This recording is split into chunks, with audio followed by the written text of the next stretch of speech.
Oi, meu nome é Silvana, sou professora de Biologia do Estado de São Paulo. Vou gravar esta aula como correção dos exercícios da atividade 3, Dinâmica Populacional.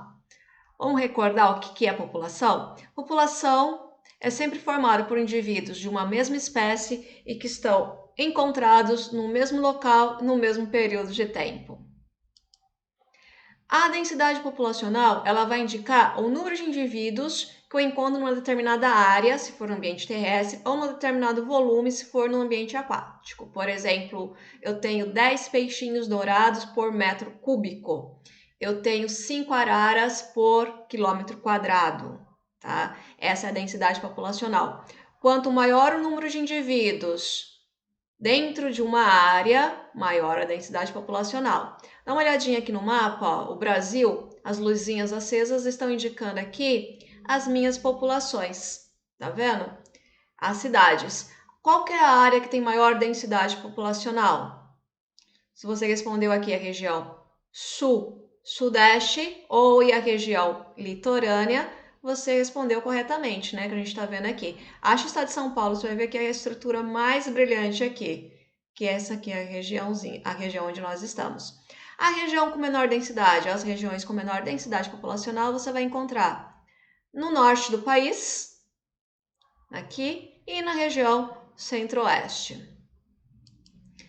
O que vai interferir no tamanho de uma população?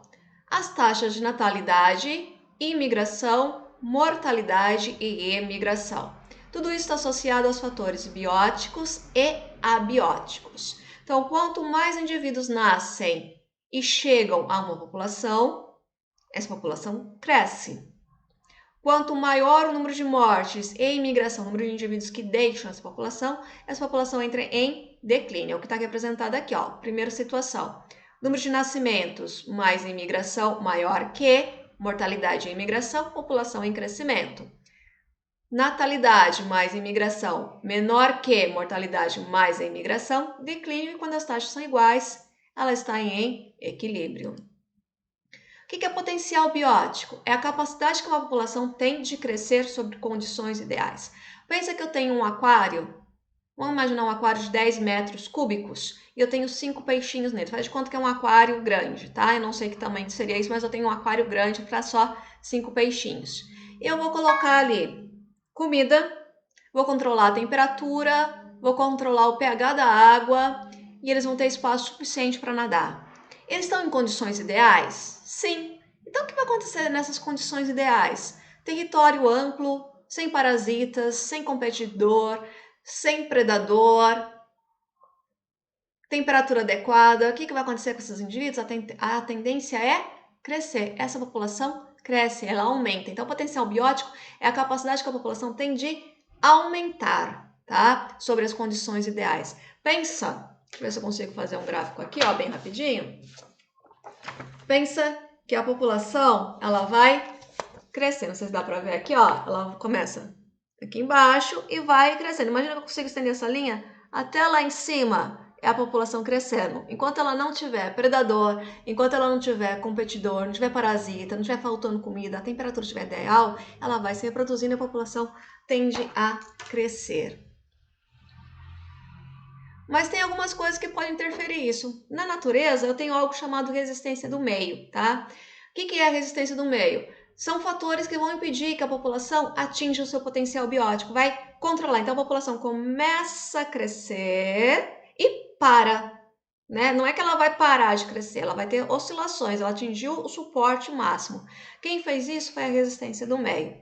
Quem faz parte da resistência do meio? Nos fatores nos fatores bióticos, vamos primeiro com os bióticos, são os seres vivos. Então, são parasitas, predadores e competidores. Então, vamos imaginar aqui, ó, esses dois lobinhos brigando entre si, eles podem estar disputando território, comida, fêmea para reprodução. Imagina que eu tenho uma população de jovens lobos aqui. Eles vão brigar entre si por aquele território. O que vai acontecer inicialmente com a população desses lobos? A população tende a diminuir, tá? Vai ter um controle. Não é que ela vai desaparecer, mas ela vai ter um controle. Se eu tenho 10 indivíduos naquele ano, naquela determinada região, possivelmente no ano que vem, no próximo ano, eu tenha 15 indivíduos. No ano seguinte, eu volte para 10, tá? Eu tenho oscilações, são pequenas variações. Outro exemplo é a predação. Eu podia colocar aqui um leão, uma onça, uma sucuri, mas eu resolvi colocar um animal carnívoro, que é a joaninha, tá? A joaninha, ela não é herbívora, ela é carnívora, ela se alimenta de pequenos insetos que são parasitas de plantas, que são os pulgões. Os fatores resistência do meio abióticos são clima, temperatura, disponibilidade de água, disponibilidade de recursos, pH do solo, condições que não estão relacionadas diretamente ao ser vivo. Então imagina aquele meu aquário, aquela população de peixinhos cresceu, eu não fiz nada e agora eu continuo colocando a mesma quantidade de ração que eu colocava para aqueles 5 peixinhos, eles estão no espaço limitado. O que vai acontecer? Eles vão competir entre si, o espaço não é ideal e a população tende a diminuir depois. Então, pensa, potencial biótico, a população cresce sobre condições ideais. Resistência do meio, são fatores que vão frear esse crescimento, tá? Pode ser fatores bióticos e abióticos e normalmente eles estão associados. Aqui é um gráfico que mostra isso aqui, ó. A minha linha, que é o Y, que indica o número de indivíduos, e aqui a linha X, que indica o tempo, tá? Então, vamos acompanhar aqui, ó, essa linha preta, essa curva aqui preta, está indicando a curva de potencial biótico. Então, vai acompanhando comigo, ó, o que está acontecendo com o número de indivíduos com o passar do tempo? Tá aumentando. Por quê? Ele não tem nada que controle. Ele tem comida, ele tem espaço, tem temperatura ideal, ele não tem parasita, não tem predador, não tem nada aqui que vai controlar o crescimento. Então, os indivíduos vão só se reproduzir e ele vai crescer. Só que no meio ambiente natural, vai acontecer isso daqui. Acompanha essa linha aqui vermelha. O indivíduo começa a crescer, mas ele cresce a população cresce na mesma velocidade da população do potencial biótico? Não, ó. O crescimento é um pouco mais devagar, tá vendo? Acompanha aqui o tempo, ó. Para atingir o mesmo nível, tá vendo aqui, ó? Levei muito mais tempo. Por quê? Eu tenho a resistência do ambiente.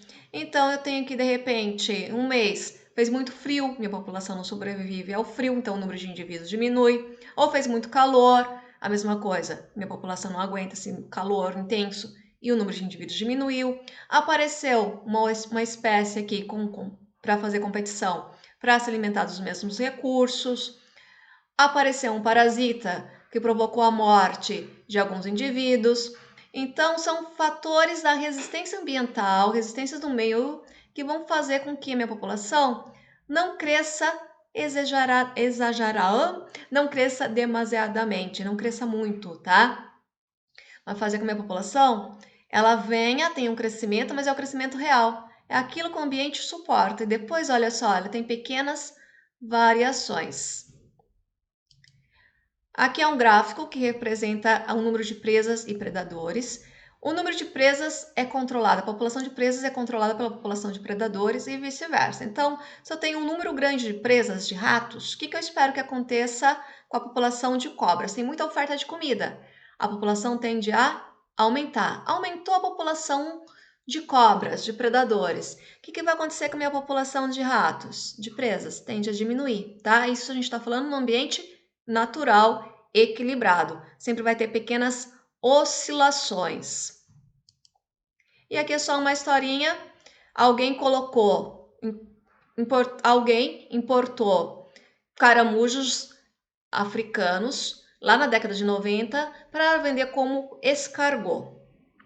Não teve saída, a mercadoria encalhou. O que eles fizeram? Gente, para que matar o bichinho? Para que a gente vai fazer com eles aqui? Vamos soltar no terreno aqui, do lado, tem uma horta, não vai ter problema nenhum. Né? É caramujo, que mal que ele pode fazer, né? Pegaram e soltaram os caramujos nessa horta. Pensa, é uma espécie exótica, ou seja, que não é nativa, que não é aqui no nosso país. Ela não tem predador aqui. Ela não tem ninguém, ela não tem parasita. O único que iria fazer competição com ela é o nosso caramujo. O nosso pobre, coitado caramujo aqui brasileiro. Mas ele tem predador e tem parasitas para ele. Então a população dele está controlada. tenha um crescimento real. Essa população aqui, desses caramujos, não tem esse controle. Tem comida, tem território, tem temperatura ideal e não tem ninguém para competir. O que vai acontecer com essa população? Ela vai crescer. E cresceu tanto que virou uma praga. Vocês já devem ter visto esse tipo de caramujo no litoral ou mesmo aqui na cidade, já deve ter visto esse tipo de caramujo. Recomendo não pegar com as mãos se encontrar, porque esse caramujo, ele pode não ter parasitas para ele, mas ele é portador de um parasita que causa doenças. E, por enquanto, é só. Foi só a correção, então lembra. Potencial biótico é a capacidade de crescimento sobre as condições ideais de uma população. O que são as condições ideais de uma população? Não ter predador, não ter parasita, não ter competição e ter fartura de alimento e clima adequado, espaço para se desenvolver. O que é resistência ambiental? Do meio resistência ambiental é aquilo que controla o potencial biótico. Então, são os predadores, se for a gente estiver pensando em fatores bióticos, são os predadores, os competidores e os parasitas.